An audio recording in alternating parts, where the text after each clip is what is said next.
que heu arribat justos. Dir-vos que és la primera vegada que fem una humil però carinyosa exposició produïda per Casa Macià amb el País d'Art i Història Transfronterer, que és una associació europea de cooperació transfronterera, em sembla que és la paraula més o menys així, sí, ho dic bé, que també ens ha ajudat econòmicament una miqueta a poder-la produir, i no podíem fer-ho millor explicació que fos ella mateixa. Ella us explicarà com va ser que va trobar, no aquestes sinó moltes més coses relacionades. Hem volgut tibar una mica d'un títol publicitari, amb això dels primers exiliats, els centenars i milers d'infants que en moments de la Guerra Civil els anaven traient dels seus pobles i ciutats perquè no visquessin el que estava passant, els portaven a cases de colònies on també rebien formació, etc. Bé, tot això us ho explica ella molt millor que jo. En tot cas, que la Montserrat Garriga estigui aquí per mi és un gran plaer. Bona tarda a tothom, se sent bé? Sí, la vostra bé. Molt bé. Doncs això, bona tarda a tothom. Jo, en primer lloc, i no és una fórmula de la que s'acostuma a dir quan un comença a parlar de donar l'agraïment a l'organització, no és una fórmula, perquè el convit a preparar aquesta mostra de fotografies i el que ara procuraré explicar-vos, doncs m'ha permès retrobar un tema que a mi em va interessar molt a la ratlla d'uns 15 anys, que havia tancat i que doncs, avui la jornada m'ha permès retrobar-me amb aquest tema i certament doncs, completar informació i acostar-m'hi. Bé, per introduir el tema us referiré un breu episodi familiar, ja que el meu pare, nascut a Collbató l'any 27, en aquell moment Collbató era un poble molt petit i allunyat, diguem-ne, de tot, tenia un molt bon amic que va ser un amic d'infància, de joventut i amb el que va mantenir relació fins que els dos es van morir. Quan era petita jo sovint anava amb els meus pares a casa d'aquest amic a visitar la família i en una d'aquestes visites abans el meu pare em va explicar que el seu amic era un nen del sud de la península que havia arribat a Collbató per ser acollit per una família. Aquest nen es va quedar a Collbató, es va fer gran, va formar família i es va convertir en un collbatoní més. Aquesta és una de les fórmules que hi havia per acollir els infants, els centenars i milers d'infants que mica en mica anaven sent desplaçats, evacuats per la Guerra Civil. De fet, era la preferible i la preferent, perquè garantia als infants tenir un entorn familiar i assegurar-los doncs, un lloc i un entorn segur i familiar. Però què va passar? Que mica en mica l'allau d'infants va fer que aquesta fórmula, que us deia era la preferible, s'hagués no d'abandonar perquè va continuar convivint amb la fórmula de l'establiment de colònies d'infants evacuats per la Guerra Civil. Mica en mica els infants van anar pujant cap al nord de la península, País Basc, cap a la zona litoral del País Valencià i també cap a Catalunya. Hem de pensar que Catalunya tenia ja establerta un sistema de colònies infantils d'estiu i també de colònies per infants malalts. Per tant, doncs, ja tenia una experiència i una organització. Aquesta organització de les colònies i la vida d'aquests infants col·lectiva, perquè hi ha colònies amb 25 infants, però n'hi havia que eren més de 100 i de 150, és el que hem volgut mostrar amb aquesta tria de fotografies. Què ens ensenyen? Ens ensenyen la vida dels infants des de que es llevaven fins que se n'anaven a dormir, des de que s'aixecaven, començant per la vostra esquerra fins que tornaven a la nit a ser al llit. D'on surten aquestes fotografies? Aquestes fotografies, 25, formen part de 3 àlbums que es conserven a l'Arxiu Històric de la Universitat de Barcelona.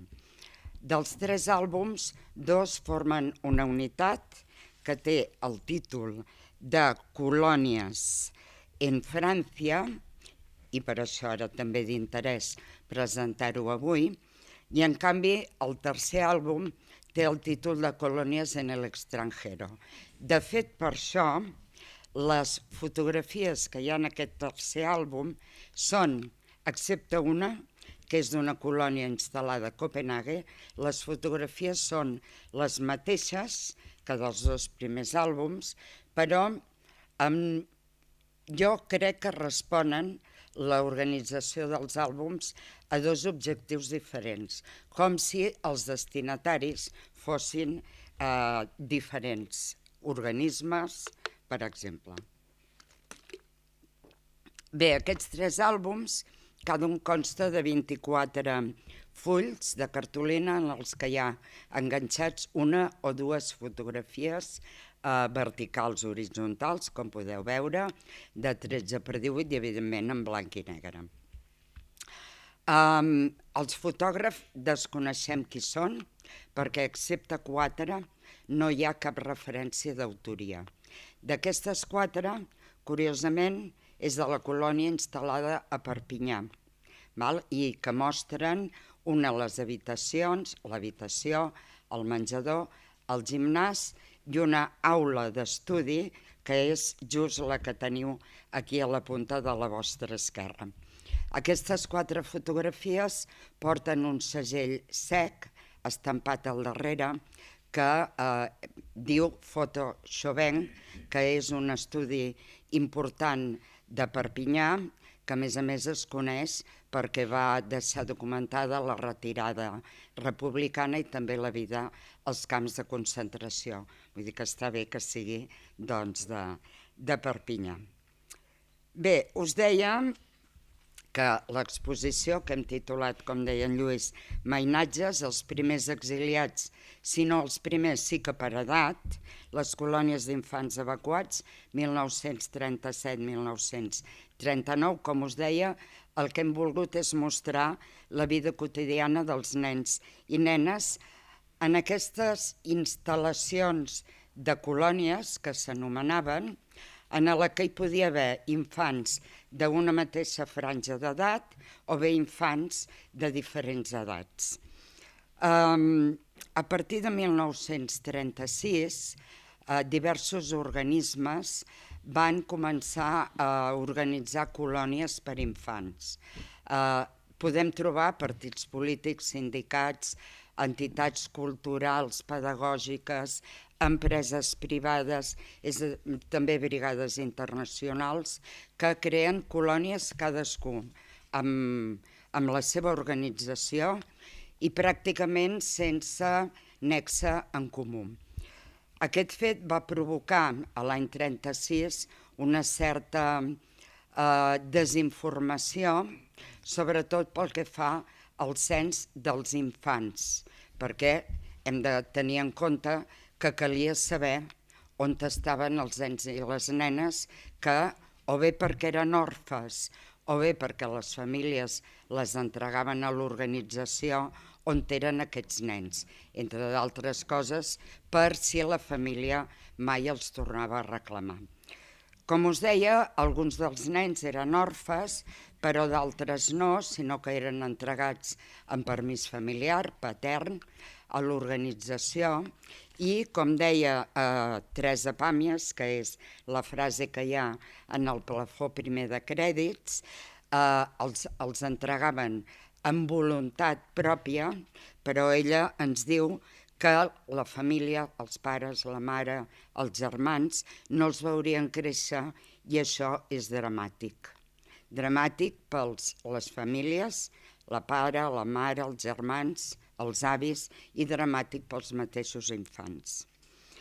L'any 1937, a l'agost, es crea us ho dic bé, la Delegación de Infancia Evacuada a París, que té la competència de posar ordre i sobretot fer el cens de tots aquests infants que primer pugen a l'estat espanyol, però que a partir d'un moment creuen la frontera i s'instal·len. A França hi ha coneixement, per les dades que hi ha a la universitat, que hi havia instal·lades 55 colònies repartides per tot l'estat francès, a més de 6 centres que facilitaven l'acolliment familiar.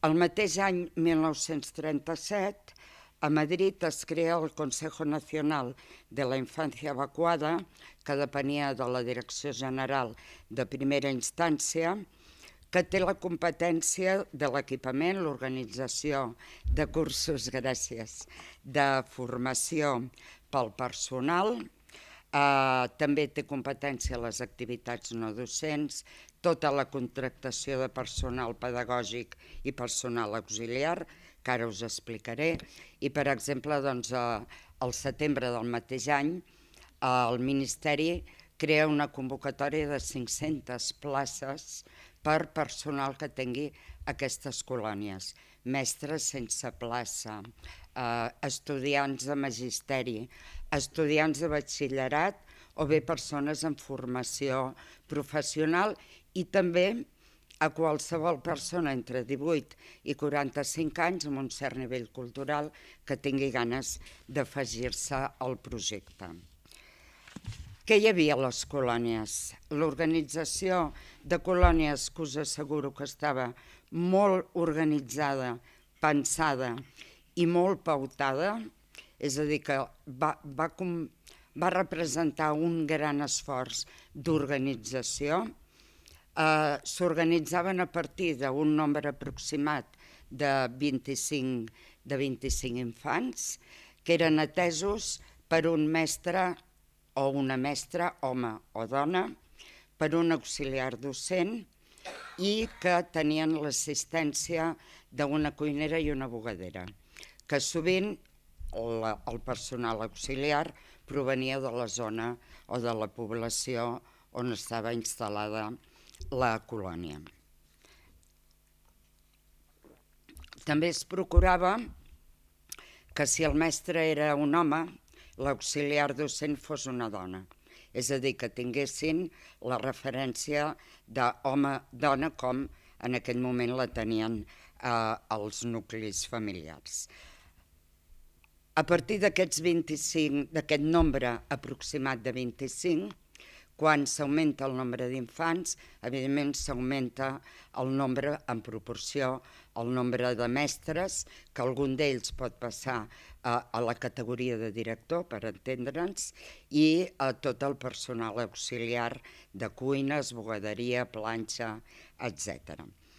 Els recursos mínims, en aquell moment, l'any 37, s'estimaven 4 dades perquè ens fem una idea, tot i que com que és en pessetes, ara ja gairebé hem perdut el referent.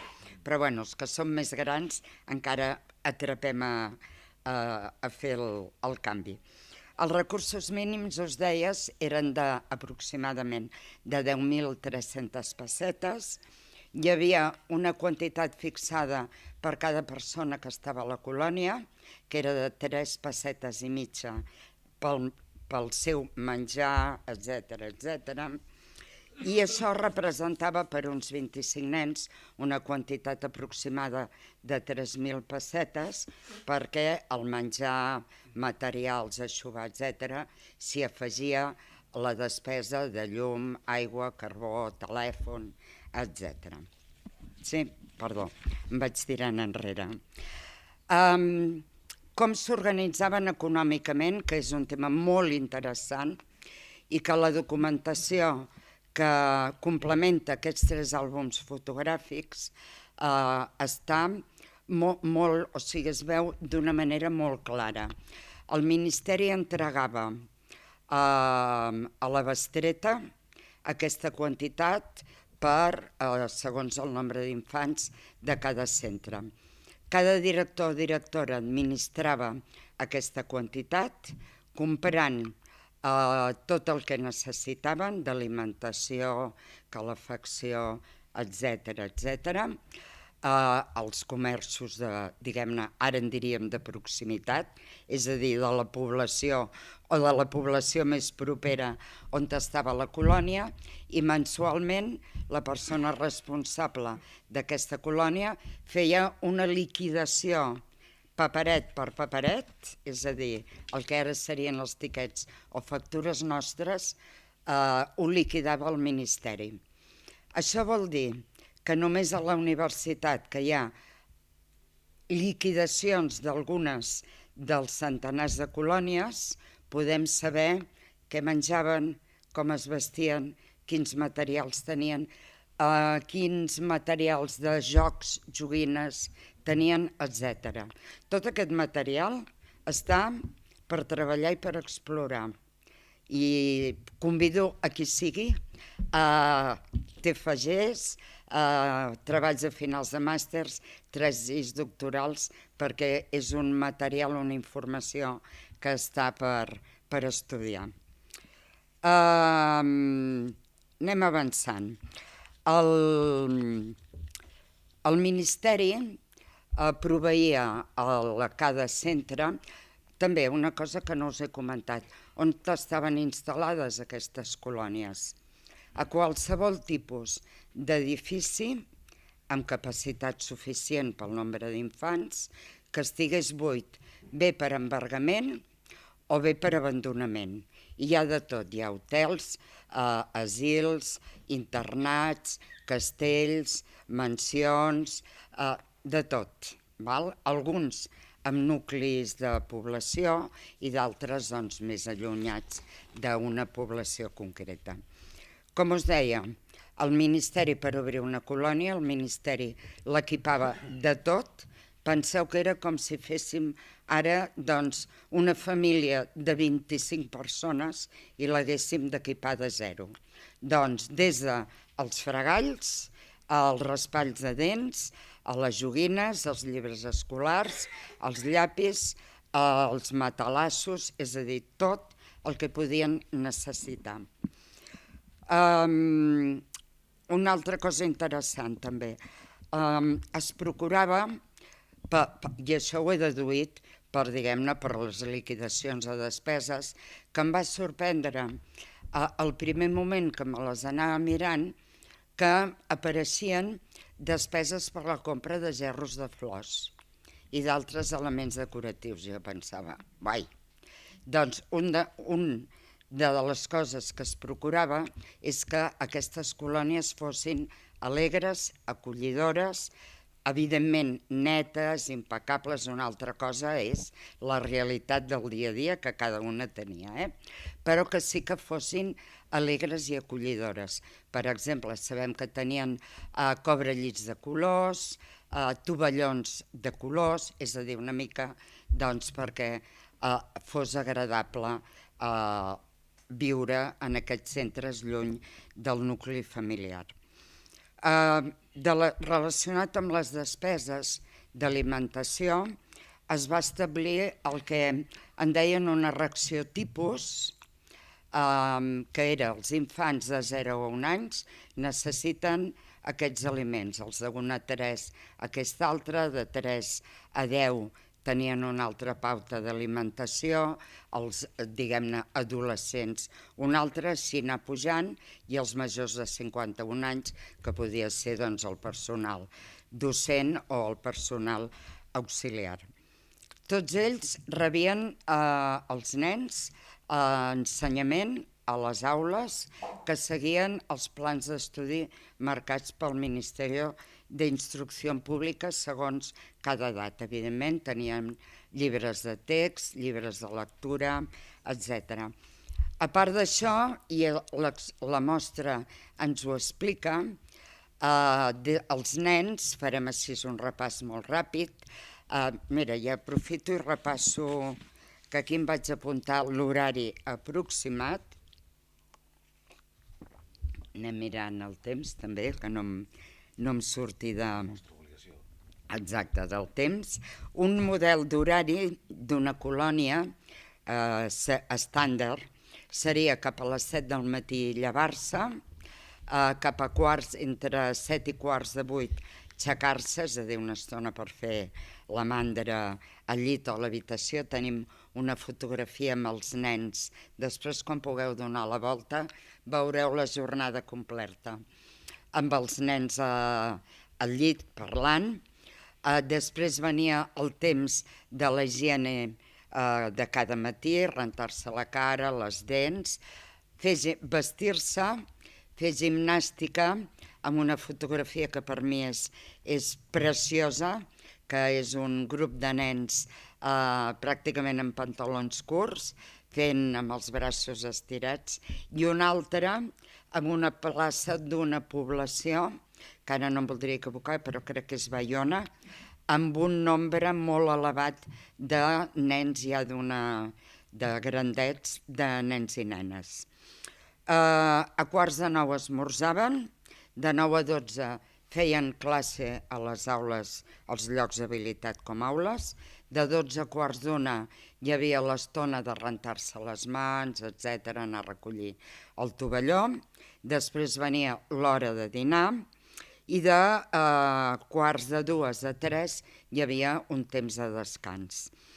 A partir d'aquest moment els nens ho feien manualitats, a les tardes hi havia també estones de joc lliure, per allà també tenim una fotografia amb nens amb joguines, joc lliure o joc dirigit sobretot pels docents auxiliars.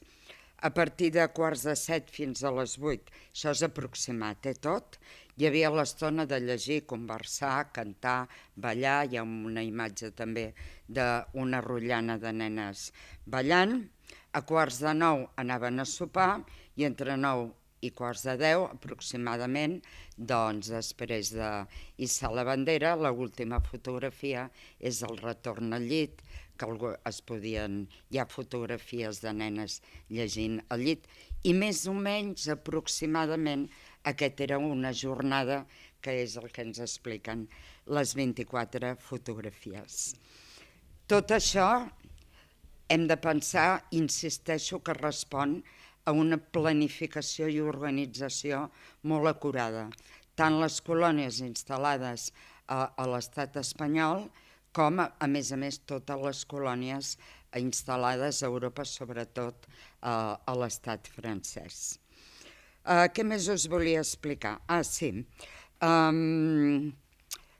La ratlla per la documentació, que no pot ser, no és definitiva, perquè molta documentació no porta la data i s'ha de deduir bé o malament per l'altra documentació que hi ha juntament amb aquests documents. Molts documents no estan datats perquè formen part de plecs, llavors es pot datar per la informació, per la documentació que hi ha, que les acompanya. Es calcula que hi havia uns 135.000 nens evacuats per la Guerra Civil, la majoria, com us deia, amb instal·lacions de colònies infantils i amb la mesura que es podia, doncs, amb acolliment familiar. Ja així una mica per anar acabant, us comentaré que juntament amb aquests 3 àlbums, que ja us dic jo, quan els vaig trobar em vaig quedar impressionada al veure la primera vegada les imatges. En aquesta documentació que hi ha a la Universitat de Barcelona hi podríem trobar, així aplegant, informes sobre la instal·lació i revisió d'edificis, obres, pintura, neteja, etc. M'he deixat de dir molt important que els nens també feien tasques de petits manteniments als seus edificis, és a dir, pintura, reparacions, de manera que també aprenien el base d'algun ofici. Sobretot les nenes que tenim allà a la vostra dreta eren les encarregades de repassar tot l'eixugar de roba que feien servir, planxa, bugada, cosir, sergir, etc. us comentava els informes sobre instal·lació i revisió d'edificis, nomenament de personal i relacions de pagaments per sou, assignació de pressupostos a cada colònia segons el nombre d'infants que tenien, aquestes liquidacions mensuals que, com us deia, ens permeten saber què menjaven i amb què es despenia a l'import que tenien, mobiliari, materials escolars, elements de cuina, aixovar, joguines, farmaciola i, com us deia, des dels fregalls a la compra de sal i pebre, dels picamatalassos als orinals o qualsevol altre material. També trobem la compra de queviures, és a dir, sabem què menjaven, que es procurava que fos una alimentació sana, molta verdura, molta fruita, peix, sobretot bacallà, peix, carn, etc. I, en definitiva, es pot resseguir a partir d'aquesta documentació, que només és una part de la generada, es pot resseguir la vida de les colònies. I, clar, què representaven aquestes colònies? Doncs representaven que els nens vivien fora de la seva llar familiar. És a dir, que l'organització, a mi personalment, encara em continua desvetllant admiració, però hem de pensar que no podien estar exemptes de plors, vull la mama, quan me n'aniré a casa, és a dir, que el personal que les atenia, sobretot els mestres, que eren els que els infants tenien, que estaven amb els infants tot el dia, doncs a part de la tasca pedagògica i d'organització, eren de fer les famílies d'acollides, amb la qual cosa doncs, a tot aquest personal que els va acollir els hi devem, crec, un agraïment públic. També volia comentar que, malgrat que darrerament hi ha articles, vull dir que hi ha bibliografia que refereix a aquest tema, i sense anar més lluny i per casualitat, a la revista Història i Vida d'aquest mes d'octubre hi ha un article curtet, que es titula Los niños de Rússia, perquè és el que ha creat més bibliografia, doncs parla una miqueta de les colònies escolars. Res, us comento i reitero la meva admiració i doncs que el personal que tenia doncs va fer una gran tasca i realment doncs van ser els pares i mares i la família que aquests nens van tenir entre el 37 i 39. Alguns van tornar a casa i d'altres no hi van tornar mai més. I res més. Gràcies.